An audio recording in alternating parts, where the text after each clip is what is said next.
Hello, good morning students. How are you all? कैसे हो सब? मजे में? बहुत अच्छा। अभी तो छोटा सा क्यूट सा चैप्टर हो रहा है, तो आपको एंजॉयबल लगता होगा कि हाँ चलो कितनी मुद्दत के बाद केमिस्ट्री में कोई इजी कोई चैप्टर भी आया। नहीं तो सारे चैप्टर कितने हैवी है, लेकिन 11 से ज्यादा अच्छा केमिस्ट्री 12th का है। 12th में इतना टफ पोर्शन नहीं है जितना 11th में आप फील करते हो। 12th में बहुत इजी गोइंग है, सारी चीजें मजे ले लेके आप पढ़ोगे। चलो, प्रिपरेशन ऑफ हाइड्रोजन गैस, ये टॉपिक कल कंप्लीटली हमने ओवर कर लिया। आज क्या पढ़ोगे पता है बच्चों आपको? आज आपका टॉपिक है physical properties of dihydrogen gas. आज का टॉपिक है physical properties of dihydrogen gas. Physical properties. So physical property के बारे में अगर मैंने बोलूं तो आपकी आजू बाजू के एटमॉस्फेयर में हाइड्रोजन गैस है, लेकिन अगर मैं किसी से पूछ लूं कि आपने देखा है तो आपका आंसर ना होगा। आप फील कर सकते हो, देख नहीं सकते हो। क्यों? क्योंकि H2 गैस इज कलरलेस, फिर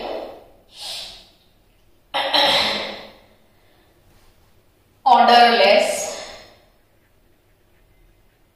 और टेस्ट भी नहीं कर सकते हो क्योंकि वो कैसा है? टेस्टलेस। सो हाइड्रोजन गैस के बारे में क्या बोल सकते हो? It's colourless, odourless and tasteless gas. It is a lighter than air. It is lighter than air, यानी एयर से वो हल्का फुल्का गैस है। वैसे भी आपको पता तो है इसका एटॉमिक मास 1 है, तो हल्की फुल्की गैस है, तो हल्का फुल्का। It is insoluble in water. Amazing लगेगा। It is insoluble in water. अपना खुद का है भाई। वाटर जो है वो कंपाउंड किसका? तो हाइड्रोजन का खुद का, और अपने खुद के कंपाउंड में वो इनसॉल्युबल है, तो it is insoluble in water.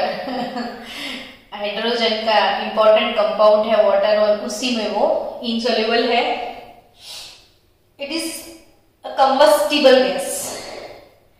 Hydrogen कैसा है? कंबस्टिबल। कंबस्टिबल क्या होता है पता है ना आपको? जो खुद ब्लास्ट हो जाता है वो है कंबस्टिबल गैस। तो hydrogen is a combustible gas. Hydrogen is diamagnetic. It is diamagnetic. तो डायमैग्नेटिक क्या होता है वो मैं आपको बोल दूं। बच्चों, हमने केमिकल बॉन्डिंग चैप्टर में मैंने आपको सिखाया था मैग्नेटिक प्रॉपर्टी के बारे में, कि मैग्नेटिक प्रॉपर्टी वो होती है, एक होती है पैरामैग्नेटिक और दूसरा है डायमैग्नेटिक। तो पैरामैग्नेटिक, डायमैग्नेटिक, ये आएगा इधर डायमैग्नेटिक। और पैरा का मतलब क्या?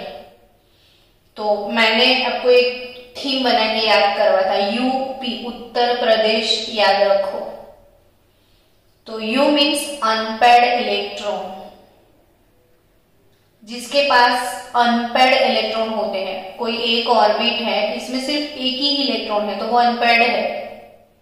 तो जिसके पास अनपेड इलेक्ट्रॉन होते हैं ना, वो पैरामैग्नेटिक होते हैं। और जिनके पास इलेक्ट्रॉन पेयर्ड में होते हैं, जैसे ऐसे कपल में इलेक्ट्रॉन होंगे तो वो डायमैग्नेटिक होगा। अब बच्चों पैरामैग्नेटिक का मतलब क्या? तो जब आप छोटे बच्चे थे ना तो मैग्नेट हाथ में लेके घूमते थे, फिर क्या करते थे, मैग्नेट जब हाथ में आता है ना तो हम हर एक सब्सटेंस के साथ उसको चिपकाना शुरू करते हैं, तब हमको फील होता है कि वुड है तो मैग्नेट नहीं अट्रैक्ट होता है, लेकिन अगर वो आयरन है, लोखंड है, तो मैग्नेट उससे चिपक जाता है। यानी जो सब्सटेंस मैग्नेटिक फील्ड में अट्रैक्ट होता है, यानी आप लोखंड की बात करो तो वो पैरामैग्नेटिक है, लेकिन वुड की बात करो तो वो डायमैग्नेटिक है। तो एक चीज ये याद रखना कि हाइड्रोजन गैस की प्रॉपर्टी कैसी है? डायमैग्नेटिक है। Next, the value of reduction potential of hydrogen. Redox chapter में मैंने इलेक्ट्रोकेमिस्ट्री के सारे वीडियो लेक्चर भेजे थे, पूरा आधा रेडॉक्स आपको उसी में से करना था। आज तो आप टेस्ट भी देने वाले हो, तो उसमें रिडक्शन पोटेंशियल एक ईएमएफ सीरीज मैंने भेजा था, वो वाले लेक्चर में आपने देखा होगा स्टैंडर्ड हाइड्रोजन इलेक्ट्रोड आपने देखा होगा, स्टैंडर्ड हाइड्रोजन इलेक्ट्रोड। और स्टैंडर्ड हाइड्रोजन इलेक्ट्रोड का रिडक्शन पोटेंशियल है वो है 0.0 वोल्ट, बिना भूले याद रखना। इसीलिए तो जितने दुनिया भर के इलेक्ट्रोड है सबके पोटेंशियल कैलकुलेट करने में हाइड्रोजन को हम यूज करते हैं, क्योंकि उसका रिडक्शन पोटेंशियल हमने 0.0 वोल्ट लिया है। सो ये हो गए फिजिकल प्रॉपर्टीज ऑफ हाइड्रोजन। चलो एक बार रिवाइज कर लो बच्चों। आप नोटबुक हमेशा लेके बैठा करो, और नोटबुक लेके आप जब बैठे हो तो ये जो जो चीजें मैंने रीड करके मेंशन करी, मैंने सिखाते सिखाते मेंशन करी, तो वो चीज नोटबुक में आप भी ऐसे मेंशन करते जाओ। और जब आप पढ़ते पढ़ते लिखोगे ना तो what are the advantages of that, तो सबसे पहले आपको नींद नहीं आएगी। अगर आप एक्टिव नहीं हो, एक्टिविटी के साथ नहीं देखोगे लेक्चर, तो आप सो जाओगे। तो एक तो इतने छोटे से मोबाइल में आपको देखना होता है, या फिर लैपटॉप में भी देखो तो भी नींद आ जाए थोड़ी देर के बाद, क्योंकि इतना अच्छा इंटरेस्टिंग मूवी नहीं है। मूवी होता तो आप कभी भी नहीं सोते, लेकिन जो है सो है, ठीक है। तो आप इसको लिखा करो, फिर से अब रिवाइज कर लो। ये colourless, odourless, tasteless gas, lighter than air, insoluble in water, combustible है और डायमैग्नेटिक है, और इसका रिडक्शन पोटेंशियल जो कि 0.0 वोल्ट है। चलो done. Now go for chemical properties. अभी अभी सीखा आपने फिजिकल प्रॉपर्टी, अब हाइड्रोजन की कौन सी properties? Chemical properties. Chemical properties के बारे में मैं आपको आज एक पोएम सिखाती हूँ। हाय हेलो, क्या बोलोगे? Hi hello, hi hello, hi hello, ऑक्सीनाई, मेटल हाई, ओरी स्टोरी, ओरी स्टोरी, तो स्टोरी, ऑक्सी स्टोरी। तो हाय हेलो, ऑक्सीनाई, मेटल हाई, ओरी स्टोरी। तो ओरी स्टोरी ये जितने भी केमिकल प्रॉपर्टीज है वो सारे एक लाइन में आ गए। अब जब भी आप केमिकल प्रॉपर्टीज क्वेश्चन आ गया एग्जाम में, right the chemical properties of hydrogen, 4 marks का क्वेश्चन है, तो सीक्वेंस में आप भूल जाओगे कि क्या था। लेकिन अगर कहीं आपने पोएम लर्न किया हुआ है तो आप इजीली उसको लिख सकते हो। हाय हेलो, ऑक्सीनाई, मेटल हाई। मैंने क्या बोला? हाय हेलो, ऑक्सीनाई, मेटल हाई, ओरी स्टोरी, ओरी स्टोरी। हाय हेलो, ऑक्सीनाई, मेटल हाई, ओरी story. Now hi means hydrogen, hello means halogen, यानी मैंने पोएम थ्रू हेलो लिखा है, वैसे हेलोजन ऐसे हेलो होगा। तो हाय हेलो, ऑक्सी नहीं, यानी आपको ये समझ में आ गया। Hello means halogen, oxy means oxygen, नाइ मीन्स नाइट्रोजन। मेटल के साथ वो हाइड्राइड बनाएगा, फिर वो ऑक्साइड को रिड्यूस करेगा और स्टोरी वो स्ट्रॉन्ग रिड्यूसिंग एजेंट है। तो धीरे धीरे आप ये पोएम लर्न करना सीख जाओगे। अब आराम से बोल सकते हो, हाइड्रोजन हेलोजन के साथ, हाइड्रोजन ऑक्सीजन के साथ, हाइड्रोजन नाइट्रोजन के साथ, हाइड्रोजन मेटल के साथ। ऑक्साइड को रिड्यूस करता है और वो खुद स्ट्रॉन्ग रिड्यूसिंग एजेंट है। तो इसको स्टेप बाय स्टेप हम शुरू करेंगे। अब सबसे पहला केमिकल प्रॉपर्टी है रिएक्टिविटी।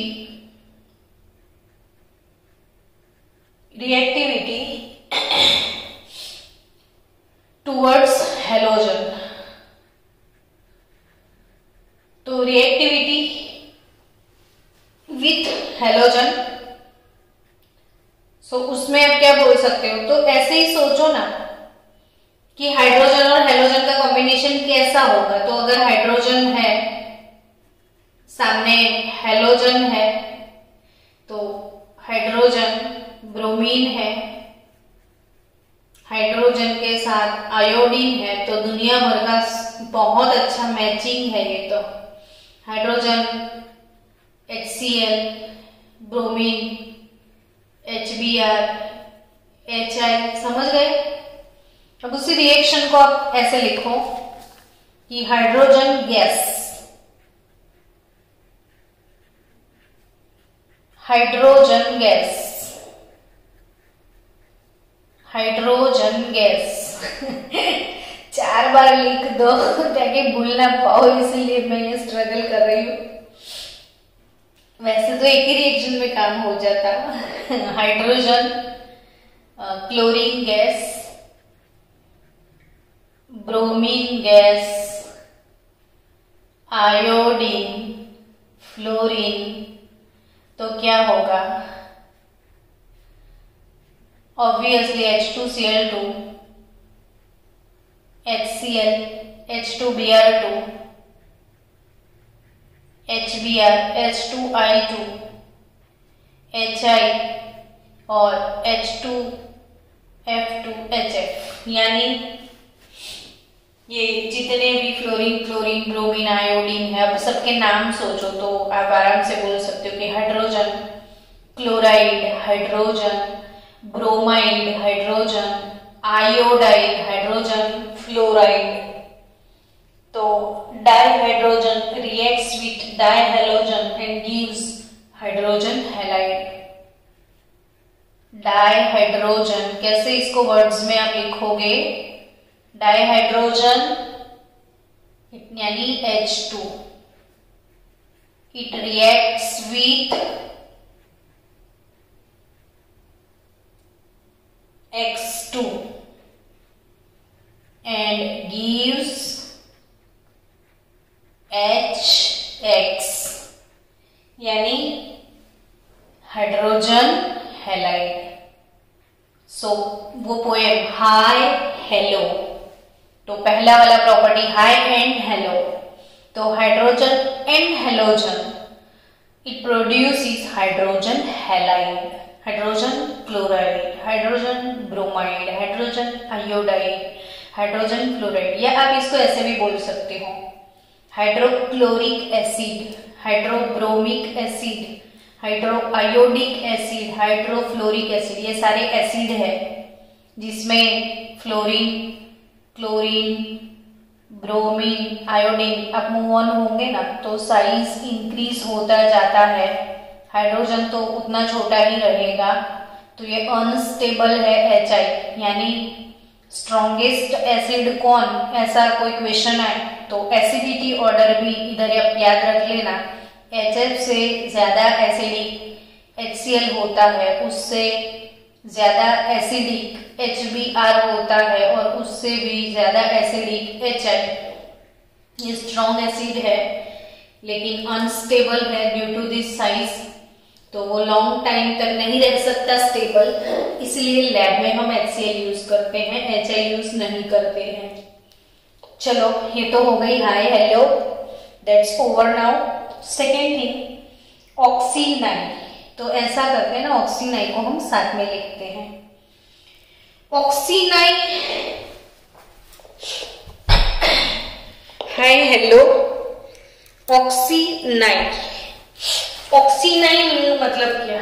तो हाइड्रोजन ऑक्सीजन, हाइड्रोजन नाइट्रोजन, यानी reactivity with oxygen and reactivity with nitrogen. अब बहुत सारे बच्चे इसको रट्टा मारने लग जाते हैं। क्यों रट्टा मारने का? खुद से इमेजिन करो ना, हाइड्रोजन गैस को लिया, ऑक्सीजन गैस को लिया, तो नींद में भी समझ में आ जाए कि हाइड्रोजन ऑक्सीजन से क्या मिलेगा, H2, ऑब्वियस है ना। तो H2 plus half O2 gives H2O।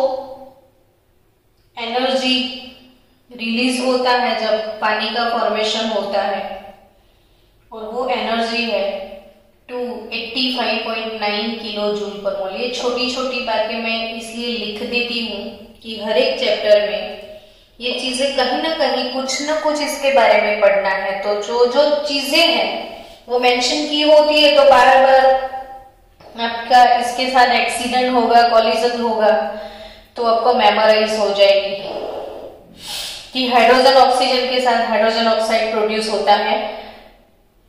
और उस टाइम देखो नेगेटिव, डेल्टा H का मतलब होता है एंथैल्पी, एंथैल्पी, और इसे बोला जाता है रिएक्शन एंथैल्पी।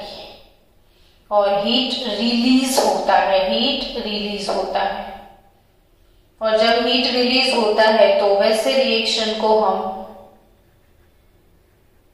एक्सोथर्मिक रिएक्शंस बोलते हैं।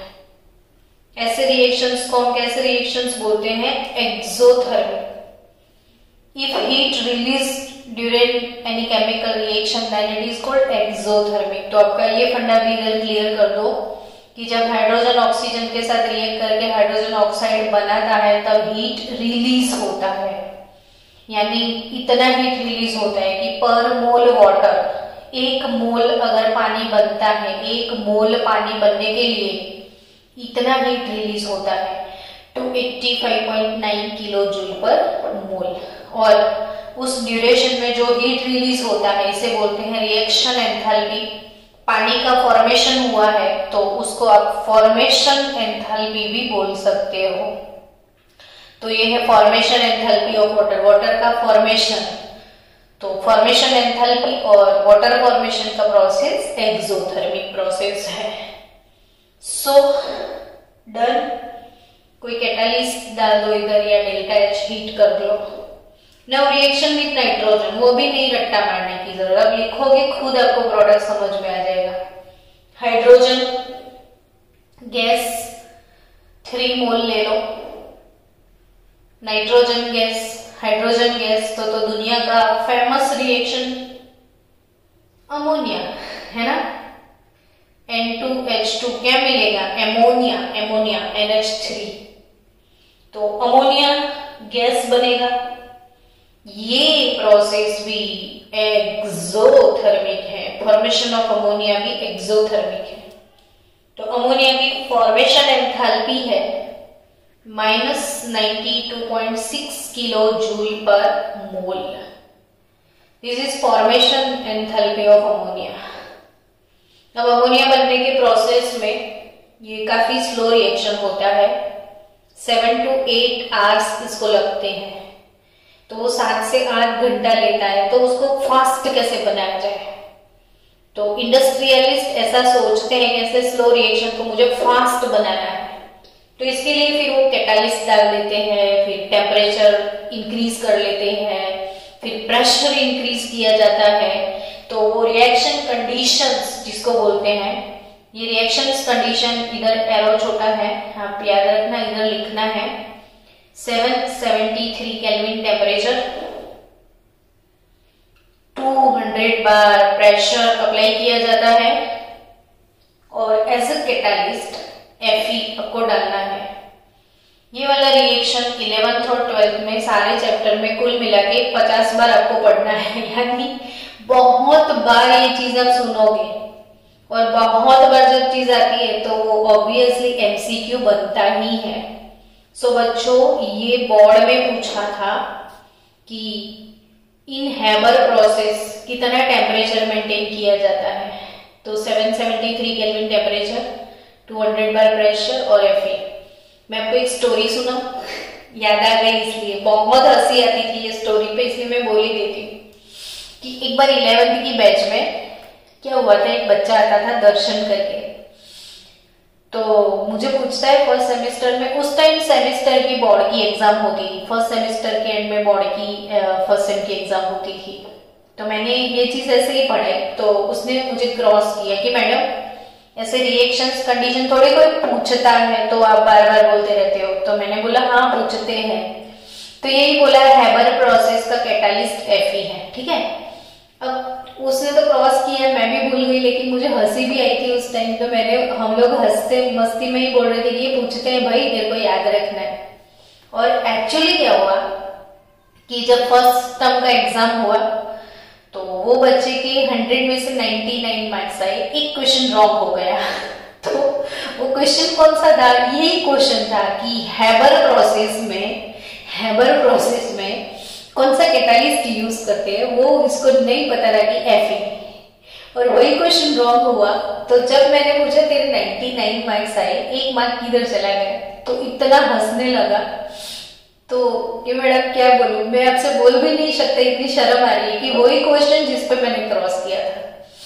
तो ये क्वेश्चन मुझे हमेशा से याद होगा, वो जब भी मिलता था ना तो मैं बोलती थी कौन सा कैटालिस्ट हम यूज करते हैं, तो वो बोलता था Fe। तो बच्चों, आप इसके बहाने ऐसे सारी बातें जो मैं छोटी छोटी बोलती हूँ ना, तो वो छोटी छोटी बातें हमेशा ध्यान में रखो, कहीं ना कहीं वो काम की बातें हैं। वैसे मैं चाहूँ तो इसको 5 मिनट में टॉपिक को खत्म कर सकती हूँ, लेकिन क्यों करना 5 मिनट, इसको टाइम दो, धीरे धीरे चबाओगे। और रामदेव अंकल ने बोला है जितना चबा के खाओगे उतना डाइजेशन अच्छा होगा, तो अब चबा के खाओ इसको। तो नाइट्रोजन हाइड्रोजन हैबर प्रोसेस है ये, हैबर प्रोसेस, और अमोनिया गैस बनता है, एक्सोथर्मिक प्रोसेस है, किलो जूल पर मोल इतना हीट रिलीज होता है। क्योंकि अमोनिया का फॉर्मेशन हुआ है तो ये फॉर्मेशन एंथैल्पी है, टेम्परेचर, प्रेशर और कैटालिस्ट। चलो आगे बढ़े, नेक्स्ट। नाउ अपनी पोएम फिर से याद करो, हाय हेलो वो तो हो गया, ऑक्सीनाई तो वो भी हो गया। चलो तो अब क्या, तो मेटल है, reactivity with metal. Next topic कौन सा है, रिएक्टिविटी विथ मेटल। अब आपको ये सोचना है कि भाई हाइड्रोजन और मेटल कॉम्बिनेशन जमेगा कि नहीं जमेगा, देखते हैं। तो याद रखना कि डाइहाइड्रोजन यानी H2 gas reacts with many metal, reacts with many metal। तो dihydrogen gas reacts with many metals at high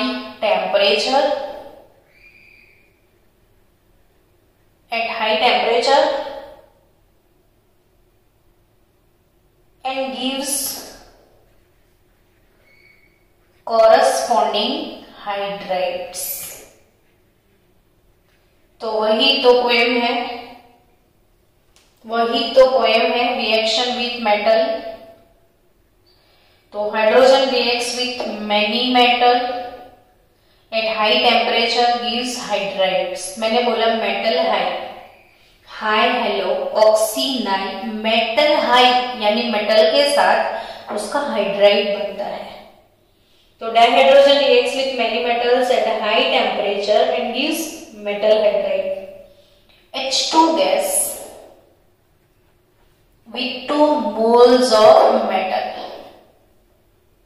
solid metal H2 gas plus 2 moles of metal, 2 moles of metal hydride. तो metal hydride आपको मिलेगा।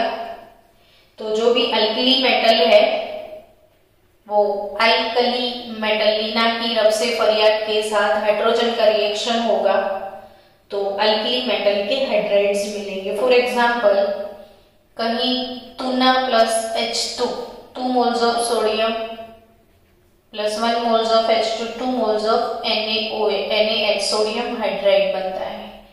ये magnesium hydride, aluminium hydride, यानी hydrogen तो सबके साथ combination में फिट हो जाता है। जैसे सब्जी में पोटैटो होता है ना, उसको हर सब्जी में आप डाल सकते हो क्योंकि उसका मिक्सिंग नेचर है। वैसे ही हाइड्रोजन को हर एक कंपाउंड में आप डाल सकते हो, किसी से मना नहीं करता hydrogen. Next topic, reactivity of metal ion and metal oxides. चलो फिर से रेडॉक्स आ गया। अब रेडॉक्स हर एक चैप्टर में आएगा। रिएक्टिविटी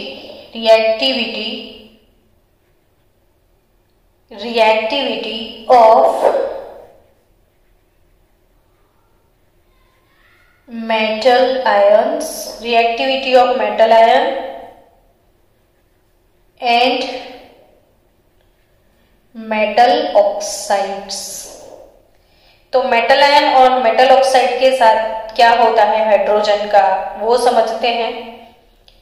तो many metal ions in aqueous solution and metal oxides react with dihydrogen and gives metal. For example कि अगर आपके पास कोई मेटल ऑक्साइड है, जैसे जिंक ऑक्साइड है, चलो जिंक ऑक्साइड में मैंने हाइड्रोजन गैस पास किया, तो जो हाइड्रोजन गैस है उसको ऑक्सीजन के टूवर्ड्स बहुत ज्यादा अट्रैक्शन होता है इन कंपैरिजन ऑफ जिंक। तो ये हाइड्रोजन ऑक्सीजन को उड़ा लेता,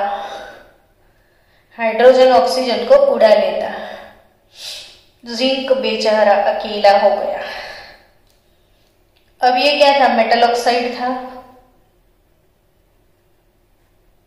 अब मेटल ऑक्साइड से सिर्फ मेटल मिल गया आपको। अब हुआ क्या, तो जिंक का ऑक्सीडेशन स्टेट निकालो, इधर +2 है, इधर 0 है, यानी जिंक ऑक्साइड +2 से 0 डिक्रीज बाय 2। तो ये वाला प्रोसेस हो गया reduction process. While hydrogen gas इधर 0 था H2 गैस में, ये +1 हो गए, यानी ये ऑक्सीडाइज हुआ। तो जिसका ऑक्सीडेशन होता है वो स्ट्रॉन्ग रिड्यूसिंग एजेंट है। तो इधर आप बोल सकते हो बच्चों कि ऑक्सीडेशन किसका हुआ, हाइड्रोजन का। तो hydrogen is strong reducing agent, hydrogen reducing agent है। मैंने लास्ट पोएम में ओरी, वो ऑक्साइड को रिड्यूस करता है, ओरी स्टोरी, वो ऑक्साइड को रिड्यूस करता है, वो ऑक्साइड को रिड्यूस करता है, बट स्टोरी यानी वो खुद स्ट्रॉन्ग रिड्यूसिंग एजेंट है। समझ गए बच्चों आप कि वो स्ट्रॉन्ग रिड्यूसिंग एजेंट है। चलो जनरली कोई भी मेटल का ऑक्साइड है MxOY इन जनरल, तो any general metal oxide if there is a hydrogen gas, तो ऑब्वियसली हाइड्रोजन ऑक्सीजन को उड़ा लेता। तो ये H2O ऑक्सीजन को उड़ा के लेके गया। Y मोल ऑक्सीजन है तो ऑब्वियसली Y मोल H2O चाहिए आपको, तो Y H2O हो गया। Y मोल ऑक्सीजन तो Y मोल H2 चाहिए ना, तो Y मोल H2O बनेगा। तो X मोल मेटल जो कि है वो रिड्यूस हो जाएगा, यानी metal oxide is reduced by, metal oxide is reduced in metal by hydrogen gas. So you can say that here again कोई भी मेटल का सॉल्यूशन है, तो उस मेटल के सॉल्यूशन में से हाइड्रोजन मेटल आयन को सेपरेट कर सकती है, यानी मेटल आयन का यहाँ पे +2 था, ये 0 हो गया, रिड्यूस हो गया, हाइड्रोजन ऑक्सीडाइज हो गया। यानी बच्चों many metal ion in aqueous solution, many metal ion, ये है metal ion in aqueous solution. तो many metal ion in aqueous solution,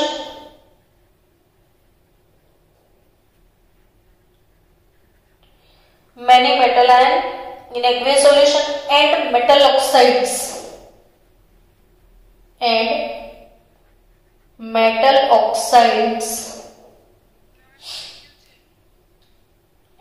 oxide इसमें याद रखना लेस रिएक्टिव देन Fe से जो कम रिएक्टिव है उसकी बात है, बहुत ज्यादा रिएक्टिव है तो हाइड्रोजन से रिड्यूस नहीं होते हैं। तो many metal oxide less reactive than Fe reacts with dihydrogen gas and gives metal. तो they reacts with H2 and gives metal। देखो सब में मेटल फ्री हो रहा है, इधर भी मेटल, तो मेटल ऑक्साइड से हाइड्रोजन, मेटल के ऑक्साइड से हाइड्रोजन उसको रिड्यूस करके मेटल में कन्वर्ट करता है। तो मेटल के साथ हाइड्राइड बनाता है, और स्टोरी मेटल के ऑक्साइड को रिड्यूस करता है, और स्टोरी यानी हाइड्रोजन खुद एक स्ट्रॉन्ग रिड्यूसिंग एजेंट है। And the last chemical properties of hydrogen, reactivity with organic compound, reactivity with organic compound. तो ऑर्गेनिक कंपाउंड के साथ उसकी रिएक्टिविटी जो है वो शेयर कर लेते हैं अभी। तो रिएक्टिविटी विद ऑर्गेनिक कंपाउंड यानी कि बच्चों डाइहाइड्रोजन गिव्स हाइड्रोजनेटेड प्रोडक्ट, यानी कहीं आपने डबल बॉन्डेड कंपाउंड लिया, ये सिग्मा ये पाई बॉन्ड, और जिसमें पाई बॉन्ड होते हैं वो सैचुरेटेड कंपाउंड जिसको बोलते हैं। अगर मेरे पास CH ट्रिपल बॉन्ड CH तो ये भी सैचुरेटेड कंपाउंड है। अनसैचुरेटेड तो ये अनसैचुरेटेड जिसमें पाई बॉन्ड होते हैं वो अनसैचुरेटेड कंपाउंड, और इसमें अगर आपने कहीं हाइड्रोजन गैस डाल दिया तो कोई कैटालिस्ट डाल दो, निकल कैटालिस्ट, आपने 10th में पढ़ा होगा ये रिएक्शन। 390 केल्विन टेम्परेचर पे क्या होता है, तो ये पाई बॉन्ड जो है वो ब्रेक हो जाता है, यानी CH2 सिंगल बॉन्ड CH2 हो गया, पाई बॉन्ड गया, लेकिन जो H2 है वो तो एक्चुअली HH है, तो एक हाइड्रोजन इथे और एक हाइड्रोजन इथे ऐड हो जाता है, तो CH3 तो जिसमें पाई बॉन्ड नहीं है वो सैचुरेटेड फैट होता है। तो जो वनस्पति घी जिसको डालडा घी बोलते हैं, तो ये जो प्लांट बेस्ड जो ऑयल होता है, और ये जो ऑयल से इन शॉर्ट वेजिटेबल घी बनता है, एडिबल ऑयल से, ये एडिबल ऑयल है वेजिटेबल ऑयल, और उससे जो वेजिटेबल घी बनता है ये वाला प्रोसेस है। और क्योंकि इसमें हाइड्रोजन का एडिशन हुआ तो ऐसे प्रोसेस को आप एडिशन रिएक्शन बोलोगे। बाय हार्ट कर लो बच्चों, एडिशन रिएक्शंस किसको बोलते हैं, तो जिसमें पाई बॉन्ड ब्रेक होता है और कुछ ऐड होता है। अब ऐड क्या हुआ, हाइड्रोजन, तो addition of hydrogen is called hydrogenation. Addition of hydrogen is called hydrogenation process. तो ये हाइड्रोजिनेशन अनसैचुरेटेड एडिबल ऑयल का हाइड्रोजनेशन होके सैचुरेटेड वेजिटेबल फैट बनता है। अब ethyne plus hydrogen gas, ethyne plus hydrogen gas, तो 1 मोल हाइड्रोजन डालोगे तो 1 बॉन्ड ब्रेक होगा तो आपको अल्कीन मिलेगा। अगर आपने डायरेक्टली इथाइन में 2 मोल हाइड्रोजन ऐड कर लिया, 2 × 2 2 4 हो गए तो दोनों बॉन्ड ब्रेक हो जाएंगे, आपको इथेन मिलेगा। तो ये है इथाइन। 1 मोल H2 का एडिशन होगा तो सिर्फ एक ही बॉन्ड ब्रेक होगा। 2 मोल H2 डालोगे तो दोनों बॉन्ड, 3 नहीं डाल सकते, ये सिग्मा है, 2 पाई है इसमें, तो पाई बॉन्ड ब्रेक हो जाने के बाद कुछ ऐड होता है, तो ये है एडिशन रिएक्शन, हाइड्रोजनेशन, और ये सजेस्ट करता है कि hydrogen is a strong reducing agent. ये हाइड्रोजनेशन हुआ यानी वो स्ट्रॉन्ग रिड्यूसिंग एजेंट है। तो अल्टीमेटली बच्चों, आपने अभी अभी टॉपिक कौन सा कवर किया, chemical properties of dihydrogen gas. ये हो गया आपकी टेक्स्ट बुक के हिसाब से। इन प्रेजेंस ऑफ निकल catalyst vegetable ghee from vegetable oil. इधर से आपको पता चलेगा कि जो घी होता है ना वो सैचुरेटेड फैट होता है, जो ऑयल होता है वो अनसैचुरेटेड। यानी ऑयल आप रोटी पे घी लगा के खाओगे तो वो अच्छा है आपकी सेहत के लिए, लेकिन आप फ्राई किया हुआ ऑयली सब्सटेंस खाते हो तो आप अनसैचुरेटेड फैट खाते हो, तो वो गलत है आपके लिए। तो ये वाले रिएक्शन से आप अपनी लाइफ में ये चीज भी सीख सकते हो कि फ्राई किया हुआ फूड मत खाओ, घी लगाया हुआ या घी में पका हुआ खाना खा सकते हो, because it's saturated vegetable fat. Vegetable भी नहीं, ये वेजिटेबल घी है लेकिन घी सैचुरेटेड फैट होता है जिसमें पाई बॉन्ड नहीं होता है। दूसरा एक प्रोसेस है ओलेफिन यानी अल्कीन कंपाउंड, ओलेफिन यानी अल्कीन कंपाउंड्स। तो ओलेफिन मीन्स अल्कीन कंपाउंड्स, और अल्कीन कंपाउंड का हाइड्रोफॉर्माइलेशन प्रोसेस, हाइड्रोफॉर्माइलेशन प्रोसेस मैंने की हाइड्रोफॉर्मेशन। तो फॉर्माल्डिहाइड यानी फॉर्माल्डिहाइड और हाइड्रोजन दोनों को ऐड करोगे, इसीलिए इसको हाइड्रोफॉर्माइलेशन प्रोसेस बोल दिया है। तो ओलेफिन यानी जिसमें डबल बॉन्ड है, ये एक ओलेफिन है, अल्कीन है, ओलेफिन यानी अल्कीन। वही अल्कीन में हाइड्रोजन गैस डाल दिया, कार्बन मोनोऑक्साइड गैस अगर आपने इनपुट किया तो आपको मिलेगा R, CH2 CH2 CHO। ये CH2 हो जाएगा, हाइड्रोजन ऐड हो जाएगा, फिर से दूसरा CH2 पाई बॉन्ड ब्रेक हो गया, और फिर लास्ट में CHO अल्डिहाइड आपको मिलेगा। वैसे ही अगर अल्डिहाइड में फिर आपने हाइड्रोजन ऐड किया तो अल्कोहल हो जाएगा, RCH2 CH2 CH2OH। सिंपल ये CHO जो होता है ना बच्चों, C डबल बॉन्ड OH है, C डबल बॉन्ड OH यानी अल्डिहाइड। अब इसमें और एक हाइड्रोजन डालोगे तो ये बॉन्ड ब्रेक हो जाएगा, HH आ जाएगा, तो ये CH2OH हो जाएगा, यानी अल्डिहाइड से भी CH2OH अल्कोहल में आप चले जाओगे। तो ये है हाइड्रोजन का हाइड्रोफॉर्माइलेशन प्रोसेस। तो अब टेक्सचुअल प्रॉब्लम 9.1 आप सॉल्व करना। अगर नहीं समझ में आता है तो कल मुझसे पूछ लेना, मैं सिखा दूंगी आपको, लेकिन आप खुद से वो सॉल्व करना 9.1। इसके बाद का टॉपिक है यूजेस ऑफ डाइहाइड्रोजन, वो कल सीख के हम आगे का टॉपिक कवर करेंगे, हाइड्राइड कंपाउंड्स।